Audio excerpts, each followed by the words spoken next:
ऊपर नीचे डाला जनी लागतावे पाला। रंगे दो सामान रानी करो जनी हाला। ऊपर नीचे रंग जनी लागतावे पाला। रंगे दो सामान रानी करो जनी हाला। अब होली में बनल बा बाजार, अब होली में बनल बा बाजार, तू ऐसे मत डालो। भले गाले में लग गई है गुलाल, भले गाले में लग गई है गुलाल, चोली में रंग मत डालो। भले गाले में लग गई है गुलाल, चोली में रंग मत डालो।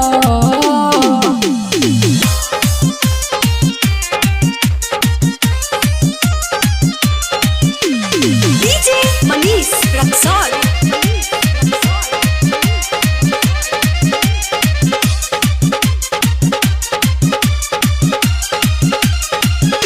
दुआरी रंग न दे हब काहे बावे तहर मोट पिचकारी, तोहरा जवानी के आईना दोसर के हु देले बाबाइना।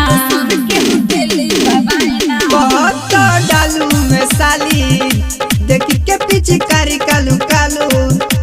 ई रंग हवे सुनो जे ललका, रंग दया भी नीचे के खलका। अब होली में हो जाई बवाल, अब होली में हो जाई बवाल, तू ऐसे मत डालो। भले गाले में लग गई है गुलाल, भले गाले में लग गई है गुलाल, चोली में रंग मत डालो। भले गाले में लग गई है गुलाल, चोली में रंग मत डालो।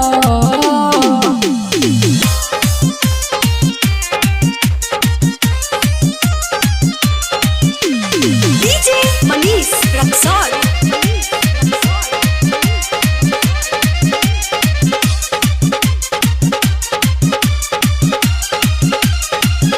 मुना से भइल बा भेंट, सामान अपन रंगे न देव, रंगे खातिर चिकन पेटावा परत होइए मंटुए, परत होइए मंटुए।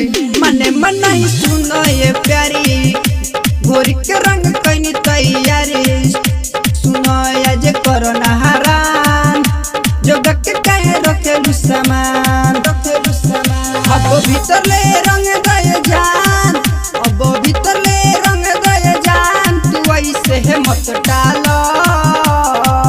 भले गाले में लग गई है गुलाल, भले गाले में लग गई है गुलाल, चोली में रंग मत डालो। भले गाले में लग गई है गुलाल, चोली में रंग मत डालो। Presented by SS Music Entertainment।